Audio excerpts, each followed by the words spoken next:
Good evening, Moonbasers. This is another Moonbase Central book review.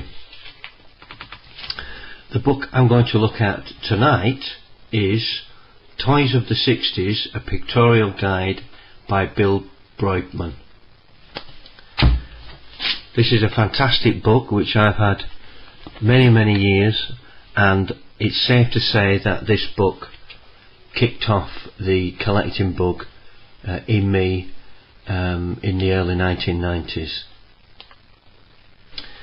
I just have a look through it. I've actually highlighted some pages, but we've got a colour cover with the Great Garloo, Ratfink, Mr. Magoo, Mr. Machine, lots of board games. We've even got the Fireball XL5 US toy there. All sorts of stuff, all sorts of fantastic collectibles, which when you're just starting out collecting and looking for collectibles, certainly for me this was the Bible. We've got some reviews on the back from Leonard Maltin, George Barris, the creator of the Batmobile, Bill Campbell, Ellie Mae from the Beverly Hillbillies, Ed Big Daddy Roth, who created Ratfink, and Ira Gallen, creator and host of cable TV's Biographical Days. It is very American. It's for the American market. There's Bill Breugman's company, Captain Penny Productions, which always reminds me of Captain Company at the back of eerie and creepy magazines. George Barris, creator of the Batmobile, says, "I was so excited to review and reminisce about the many products of the 60s. What I like about it is it's not just a price guide, but it gives so much information about each item."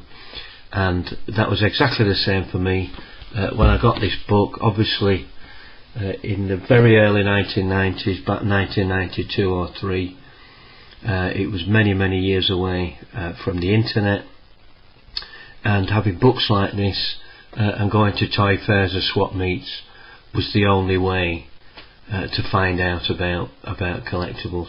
And then of course there was also finding them yourself and researching what you'd found. At the same time I also discovered car boot sales in England, where I live, which are called garage sales and yard sales in the States. And the two things combined, a book like this and car boot sales, and that was it. I just had the book. So, Toys of the 60s, let's have a look. The book's in black and white. It's of its time. It's sort of like typeset. Lots and lots of black and white pictures, in fact tons of pictures. I suppose from today's standard quite a basic looking book, but it's one of the few books that I really wouldn't mind being left with on a desert island. Tells you about the history of modern toys that classics, Hot Wheels and Barbie. It focuses on certain what it calls gold nuggets, the Crusader motorised car, the doozies, totem pole stacking funny faces, Flippy the Frogman, all sorts of stuff. There's a hangover from my toy fair days. Here's one for Moonbase Central viewers.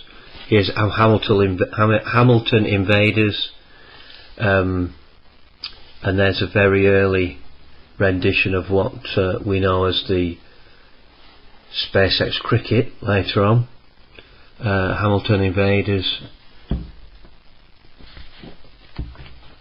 Remco 1964. It gives you the date, the maker, and a description of everything. It also gives you a value, but in dollars.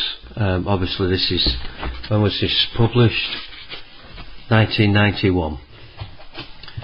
So it's quite an old book now.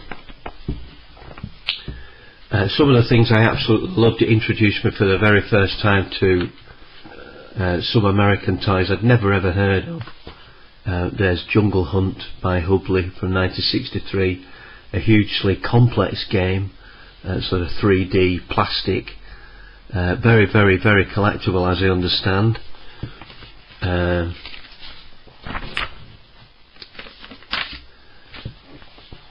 Here we have the Strange Change machine, which I knew of as a kid because my cousin, who had American connections, had got one over. This is Mattel's 1967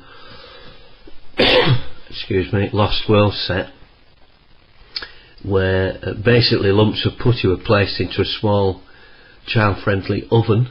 Oven was turned on and they turned into dinosaurs. It was completely amazing. The Strange Change machine, what a fantastic toy. I'd love one now. What else have we got? As far as similar to Strange Change, we've got the Thing Maker set from Mattel, 1964 right through to 1968. Creepy crawlers, giant creepy crawlers, creeple people, Fright Factory, fighting men, mini dragons. Basically, Thing Maker sets were to do with sort of liquefied plastic to create various small trinkets and toys and key fobs. The plastic was called goop, and it was all based on moulds. Fantastic thing. There's the mould set. I definitely had a Thing Maker when I was a kid.